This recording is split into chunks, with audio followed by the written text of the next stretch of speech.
Hi, this is Dr. Duraisamy, Consultant Sexologist, Director KK Diabetes and Sex Care Center, Coimbatore. Sex Lessons YouTube சேனலில் ஒவ்வொரு எபிசோட்லேயும் உங்களை meet பண்ணுறதுல ரொம்ப சந்தோஷம். இந்த செக்ஸ் லெசன்ஸ் சேனல் வந்து பார்த்திங்கன்னா பப்ளிக்கு அவேர்னஸ் க்ரியேட் பண்ணுறதுக்காகவும் மைட்ஸ் அண்ட் மிஸ்கன்செப்ஷன் சொல்லுவாங்க. அறியாமை, இன்னொன்று வந்து பார்த்திங்கன்னா புரிதல் இல்லாமை, உண்மைக்கு புறம்பானவை, இதை வந்து மாற்றுறதுக்காக பப்ளிக்கு தெளிவுபடுத்துறதுக்காக இந்த மாதிரி வீடியோஸ், இந்த மாதிரி கண்டென்ட்லாம் கொடுத்துட்ருக்கோம். இதெல்லாம் உங்களுக்கு யூஸ்ஃபுல்லாக இருந்தால் நீங்கள் வந்து சேனல் வந்து லைக் பண்ணுங்கள், கமெண்ட் பண்ணுங்கள், சப்ஸ்கிரைப் பண்ணுங்கள். இன்றைக்கி இப்போ பார்க்க போகிற டாபிக் வந்து பார்த்திங்கன்னா condoms, how to use condoms. Condom அப்படின்னா உங்களுக்கே தெரியும், ஆணுரை அப்படின்னு சொல்லிட்டு. நிறைய பேர்த்துக்கு வந்து சந்தேகம், இந்த ஆணுரைகளை யூஸ் பண்ணால் அதாவது அவங்களுக்கு கம்ஃபோர்ட் இல்லை, செக்ஸ்வலி சாட்டிஸ்ஃபேக்ஷன் இல்லை, அது வந்து ஒரு டிஸ்டர்பன்ஸாக இருக்குது, காண்டம் யூஸ் பண்ணிவிட்டு வைக்கிற செக்ஸ் வந்து it's not a normal sex அப்படி நிறைய பேர்த்துக்கு நிறையா சந்தேகம். பட் அப்படி கிடையாது. காண்டம்ங்கிறது ரொம்ப ஒரு யூஸ்ஃபுல்லான, ஒரு சைடு எஃபெக்ட் இல்லாத ஒரு நல்ல விஷயம் அப்படிங்கிறத வந்து மைண்டில் வந்து புரிஞ்சுக்கணும், பதிய வச்சுக்கணும். இந்த காண்டத்தோட யூசஸ் என்ன அப்படின்னு பார்த்திங்கன்னா ரொம்ப முக்கியமானது ரெண்டு விஷயந்தான். ஒன்று வந்து பார்த்திங்கன்னா ப்ரெக்னன்சிலேருந்து ப்ரிவெண்ட் பண்ணுறது, ரெண்டாவது வந்து பார்த்திங்க அப்படின்னா செக்ஸுவலி டிரான்ஸ்மிட்டட் டிசீசஸ், பால்வினை நோய்கள்லேருந்து ப்ரிவெண்ட் பண்ணுறது. இது ரெண்டு தான் இந்த காண்டம்ஸோட முக்கியமான வேலை. இந்த காண்டம்ஸ் வந்து சில பேருக்கு வந்து பார்த்திங்கன்னா எப்படி யூஸ் பண்ணுறதுன்னு கூட தெரியல. இந்த காண்டம்ஸ் வந்து மேக்ஸிமம் வந்து ரப்பரில் ஆனது, லேட்டெக்ஸ் காண்டம்ஸ்ன்னு சொல்லுவாங்க. இன்னும் சில பேர் என்ன நினச்சிக்குவாங்கன்னா இந்த காண்டத்தை யூஸ் பண்ணும்போது அதனால் வந்து அலர்ஜி வரும், அலர்ஜிக் ரியாக்ஷன்ஸ் வரும் அப்படிம்பாங்க. எஸ், அஃப்கோர்ஸ் அலர்ஜிக் ரியாக்ஷன்ஸ் வர்றதுக்கு வாய்ப்பு உண்டு. இந்த லேட்டெக்ஸ் அலர்ஜி யாருக்கு இருக்கோ அவங்களுக்கு அலர்ஜி வர்றதுக்கான வாய்ப்பு இருக்குது. பட் நாட் ஃபார் ஆல் அப்படிங்கிறது வந்து புரிஞ்சுக்கணும்.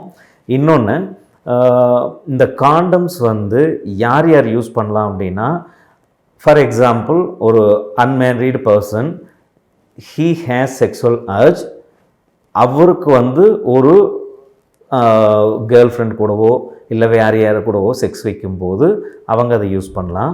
மேரீடு கப்புள் இதை யூஸ் பண்ணலாமா வேண்டாமான்னு கேட்டால் இதுக்கும் சேம் ஆன்சர் தான். மேரீட் கப்புளும் யூஸ் பண்ணலாம். எப்போன்னு கேட்டிங்கன்னா, மேரேஜ் ஆகிடுச்சு, they are enjoying the sex life, குழந்தை பிறந்துருச்சு, ஆஃப்டர் டெலிவரி அவங்களுக்கு குழந்தை போதும், but they have to do regular intercourse அப்படிங்கும்போது அவங்க ப்ரெக்னன்சிலேருந்து ப்ரிவெண்ட் பண்ணிக்கிறதுக்காக, செக்ஸுவலி டிரான்ஸ்மிட்டட் டிசீஸ்லேருந்து ப்ரிவெண்ட் பண்ணிக்கிறதுக்காக ரெகுலராக அவங்க காண்டம் யூஸ் பண்ணுறதுல ஒரு தவறும் கிடையாது.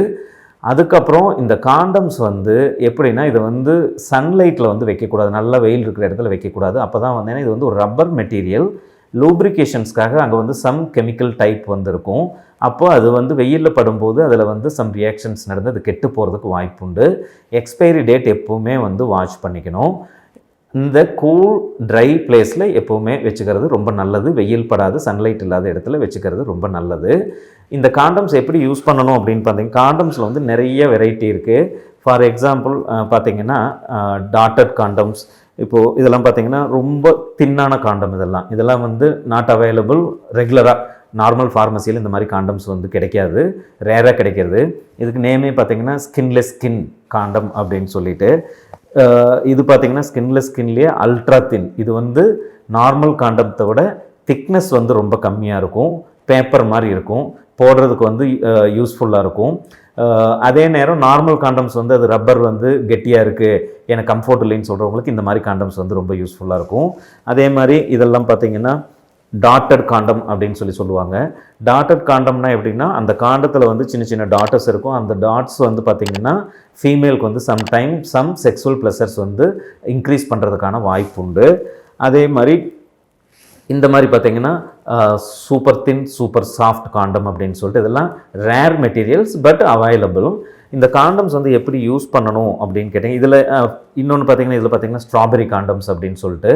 இந்த ஸ்ட்ராபெரிங்கிற இன்னொன்று வந்து கலர்ஸ், சில வந்து வெறும் ஒயிட் கலர் இருந்தால் பிடிக்காது, சில பேருக்கு வந்து ஃப்ளோரசன் கலர், வயலட் கலர், இந்த மாதிரி க்ரீன் கலர் இதெல்லாம் பிடிக்கும். அப்படிங்கிறதுக்கு multi colour condoms also available. பர்டிகுலராக இந்த காண்டம் வந்து பார்த்திங்கன்னா ஸ்ட்ராபெரி காண்டம், ஆரஞ்சு காண்டம் இந்த மாதிரிலாம் இருக்கும். இதெல்லாம் வந்து பார்த்திங்கன்னா அது மேலே வந்து ஸ்ட்ராபெரி ஃப்ளேவர் இருக்கும். யாராவது ஓரல் செக்ஸ் வைக்கிறாங்கன்னா அவங்களுக்கு வந்து இந்த ஃப்ளேவர் பிடிச்சிருந்ததுன்னா அந்த ஃப்ளேவர் பிடிச்சி அதை அவங்க டேஸ்ட் பண்ணுறதுக்காக இந்த மாதிரி காண்டம்ஸும் இருக்குது. இது எப்படி யூஸ் பண்ணுறதுன்னா எப்போவுமே காண்டம்ஸ் வந்து 3 ஸ்பேக்கில் இருக்கும். சம்டைம்ஸ் வந்து இந்த மாதிரி இதெல்லாம் 10 ஸ்பேக்கில் இருக்கும். இதை ஓப்பன் பண்ணும்போது ஃபஸ்ட்டு வந்து நார்மலாக ஜென்டலாக வந்து இந்த மாதிரி ஓப்பன் பண்ணிவிட்டு இது வந்து பார்த்திங்கன்னா சிங்கிள் பீஸை மட்டும் வெளியில் ரிமூவ் பண்ணும். சிலது வந்து ட்ரிப்பிளாக இருக்குது அப்படின்னா இப்படி ஓப்பன் பண்ணி ஒன்று இப்படி இழுத்திங்கனாவே 2ஆக ஓப்பன் ஆகிக்கும். அப்போ சிங்கிள் பீஸ் என்ன பண்ணுறீங்கன்னா எடுத்த காண்டத்தை யூஸ் பண்ணாத காண்டத்தை அதே கவரில் பேக் பண்ணி வச்சிடணும். ஜென்டலாக அது வந்து ஈஸியாக டேர் பண்ணுற மாதிரி தான் இருக்கும். இப்படி டேர் பண்ணிங்கனாவே அது இதாகிக்கும்.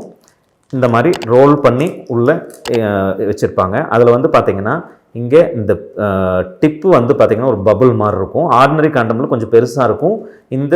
இது வந்து ஸ்பெஷல் காண்டம் அப்படிங்கிறது இதில் கொஞ்சம் சின்னதாக இருக்கும். நார்மலாக இப்படி ஹோல்ட் பண்ணிவிட்டு இந்த டிப்பை வந்து இப்படி டச் பண்ணணும், அவ்வளோதான். பிஞ்ச் பண்ணிக்கணும். பண்ணிவிட்டு எப்போவுமே நம்ம ரோல் எப்படி பண்ணுறோமோ இது ஆல்ரெடி ரோல்டு, இதை வந்து அன்ரோல் பண்ணணும். இதுதான் முக்கியமான விஷயம். என்ன பண்ணலான்னு பார்த்தீங்கன்னா ஜஸ்ட் இது ஒரு ஆண் உறுப்பு, இது பெனைல் ஹெட்டு. இந்த பெனைல் ஹெட்டில் இப்படி வச்சுட்டு இங்கே டச் பண்ணதுக்கப்புறம் என்ன பண்ணணும்னா இந்த ஃபோர்ஸ் வந்து இங்கே இருக்கணும். இதை வந்து ஜென்டலாக ஒரே ஸ்ட்ரெச்சில் இப்படி அன்ரோல் பண்ணி இந்த பேஸ் வரைக்கும், பென்னிஸோட பேஸ் வரைக்கும் வந்துட்டிங்கன்னா இது பார்த்திங்கன்னா பேப்பர் மாதிரி அழகாக நீட்டாக வந்து உள்ளே ஃபிக்ஸ் ஆகிக்குச்சு. இந்த டிப்பு வந்து எதுக்குன்னு கேட்டிங்கன்னா இந்த சின்ன கேப்பு நம்ம ஆஃப்டர் இன்டர்கோர்ஸ் எஜாக்குலேட் பண்ணும்போது அந்த செமனோட குவான்டிட்டி நம்ம ஏற்கனவே முதல்ல பேசியிருக்கோம். ஒரு 2 to 4 ml 5 ml இருக்கும்போது அது வந்து இது ப்ரிசர்வ் பண்ணிக்கும். ஸோ மேல் பென்னிஸ் ஃபுல்லி கவர்டு அப்படிங்கும்போது ஃபீமேல் ஆர்கனுக்குள்ளே உள்ள இன்செர்ட் பண்ணி இன்டர்கோர்ஸ் வைக்கும்போது இந்த மேல் பென்னிஸ்லேருந்து செக்ஸுவலி டிரான்ஸ்மிட்டட் டிசீஸ் கன்சர்ன் மேலுக்கு இருந்ததுன்னா ஃபீமேலுக்கு பரவாமல் தடுக்கிறது தான் இந்த காண்டத்தோட முக்கியமான ஜாப். இன்னொன்று ஃபீமேல் காண்டம், சரி ஃபஸ்ட் இதை முடிச்சிருவோம். இந்த காண்டத்தை எப்படி இருக்கிறதுனா சில பேர் வந்து காண்டம் டேர் ஆகிடுச்சுமாங்க. காண்டம் வந்து அவ்வளோ சீக்கிரம் டேர் ஆகிறதுக்கான வாய்ப்பு கிடையாது. சம்டைம்ஸ் ஃபீமேலோட ஜெனிட்டல் பார்ட்டில் அந்த சைடில் இருக்க ஹேர்ஸ் வந்து திக்காக இருக்குது. அவங்க ரெகுலராக ஷேவ் பண்ணுறாங்கன்னா ஒரு 1/2 சென்டிமீட்டர் இல்லைனா 1 சென்டிமீட்டர் லென்த், அது பர்டிகுலர் சின்னதாக ஒரு 1/2 சென்டிமீட்டர் அப்படிலாம் இருக்கும்போது நம்ம எப்படி இந்த பியர்ட்லலாம் வந்து முடி முளைக்கும் போது நம்ம ரெகுலராக ஷேவ் பண்ணும்போது அந்த முடி வந்து ரொம்ப திக்காகுது, குத்துனா வலிக்குதோ அந்த மாதிரி இருக்கும்போது இன்டர்கோர்ஸில் ஃபீமேல் வஜைனால் அப்படி பண்ணும்போது அந்த முடி வந்து இந்த காண்டத்தில் பட்டதுன்னா அந்த முடி வந்து ஷார்ப்பாக நீடில் மாதிரி இருக்கும். அந்த மாதிரி வேணால் டேர் ஆகுமே தவிர நார்மலாக காண்டம்ஸ் வந்து டேர் ஆகாது. செகண்ட் திங், காண்டத்தில் வந்து வெவ்வேறு சைஸ் இருக்கான்னு, காண்டத்தில் நிறைய சைஸஸ் எல்லாம் கிடையாது. ஒரே சைஸ் தான் மேக்ஸிமம் இருக்கும். இந்த காண்டம் வந்து எனி சைஸ் ஆஃப் பென்னிஸ்க்கு வந்து அகாமடேட் பண்ணிக்கும். ஆஃப்டர் எஜாக்குலேஷன், அதாவது ஆர்காசம், இன்டர்கோர்ஸ் வச்சு ஆர்காசம் முடிஞ்சதுக்கு அப்புறம் செமன் வந்து எஜாக்குலேட் ஆனதுக்கப்புறம் ஒரு 1 minute கழித்து மறுபடியும் இப்படி ரிவர்ஸில் அதை ரோல் பண்ணோம்னா அப்படியே ஜென்டலாக அது வந்து வெளியில் வரும். வேணால் இந்த டிப்பை பிடிச்சி வேணாலும் இப்படி ரோல் பண்ணி இப்படி எடுத்துடலாம். எடுத்துட்டு கண்டிப்பாக இதுக்கு வந்து டஸ்ட்பினில் கொண்டு போய் போட்டுட்டு அதுக்கப்புறம் மேலோட பென்னிஸும் வாஷ் பண்ணிக்கலாம், ஃபீமேலோட ஜென்டல் பார்ட்டும் ஆஃப்டர் இன்டர்கோர்ஸ் வந்து வாஷ் பண்ணிக்கலாம். ஸோ இந்த காண்டம் வந்து இது தப்பானதோ இல்லை அசிங்கமானதோ இல்லை கேவலமானதோ கிடையாது. ரொம்ப யூஸ்ஃபுல்லான, சிம்பிளாக, ஜென்டலாக, பெருசாக எக்ஸ்பென்ஸ் இல்லாமல் நம்மளை வந்து ப்ரெக்னன்சியிலிருந்தும் அன்வான்ட் ப்ரெக்னன்சியிலிருந்தும் அதே நேரம் நம்மளை வந்து செக்ஸுவலி டிரான்ஸ்மிட்டட் டிசீஸ்லேருந்தும் காப்பாற்றுறது இது ரொம்ப முக்கியமான ஒன்று. இன்னொன்று ஃபீமேல் காண்டம்ஸ் ஆல்சோ அவைலபிள். எப்படி மேலுக்கு வந்து நம்ம யூஸ் பண்ணுறோமோ அதே மாதிரி ஃபீமேலுக்கும் இருக்குது. பட் லோக்கல் ஃபார்மசிஸில் வந்து அது கிடைக்காது. சம்டைம்ஸ் அந்த ஃபீமேல் காண்டம் யூஸ் பண்ணும்போது ஃபீமேலுக்கு அது வந்து இன்சர்ட் பண்ணியிருக்கும்போது மேல் வந்து காண்டம் யூஸ் பண்ணணும்னு அவசியம் இல்லை. போத் மேல் அண்ட் ஃபீமேல் ஒரே டைமில் காண்டம் யூஸ் பண்ணால் ரப்பர் டு ரப்பர் இதாகி அதனால் டேர் ஆகிறதுக்கோ மற்ற வாய்ப்புகள்லாம் உண்டு. ஸோ இந்த காண்டம் வந்து ரொம்ப யூஸ்ஃபுல்லான ஒன்று. இதை வந்து உபயோகிக்கிறதுக்கு யாரும் பயப்படவோ தயக்கப்படவோ வேண்டிய அவசியம் இல்லை. ஒரு 20-30 வருஷத்துக்கு முன்னாடி ஹெச்ஐவி வந்து இந்தியாவில் வந்து ரொம்ப ஸ்ப்ரெட் ஆகிட்டு இருக்கும்போது WHO நம்ம இந்தியன் கவர்மெண்ட்டும் இந்த ஹெச்ஐவியோட ரேட்டை குறைக்கணும், அதோட இன்சிடென்ஸை குறைக்கணும் அப்படின்னு டிசைட் பண்ணப்போ இந்த காண்டம் தான் வந்து கவர்மெண்ட்டே வந்து உங்களுக்கே தெரியும்னு நினைக்கிறேன். பெட்ரோல் பங்க்ஸில் இந்த மாதிரி பப்ளிக் ஏரியாவில், டெல்லியில் கூட சில இடத்துல வந்து பார்த்திங்கன்னா பஸ் ஸ்டாப்ஸில், மெட்ரோ ஸ்டேஷன்ஸ்லாம் வந்து காண்டம்ஸ் வந்து வச்சுருப்பாங்க. அப்போவாவது வந்து பப்ளிக் வந்து அதை யூஸ் பண்ணணும், அவேர்னஸ் வரணும் அப்படிங்கிறதுக்காக. ஸோ கவர்மெண்ட்லேருந்து எல்லாருமே இதை வந்து என்கரேஜ் பண்ண தான் செய்வாங்களே தவிர யாரும் டிஸ்கரேஜ் பண்ண மாட்டாங்க. காண்டம் யூஸ் பண்ணக்கூடிய நீங்கள் யூஸ் பண்ணி நீங்கள் பயனடைகிறதுக்கான உங்களை நோய்கள்லேருந்து காப்பாற்றிக்கிறதுக்கு ஒரு உபயோகமான பொருளுங்கிறது தெரிஞ்சுக்கங்க. இதில் எந்த ஒரு டவுட்டும் உங்களுக்கு தேவையில்லை. நன்றி, வணக்கம்.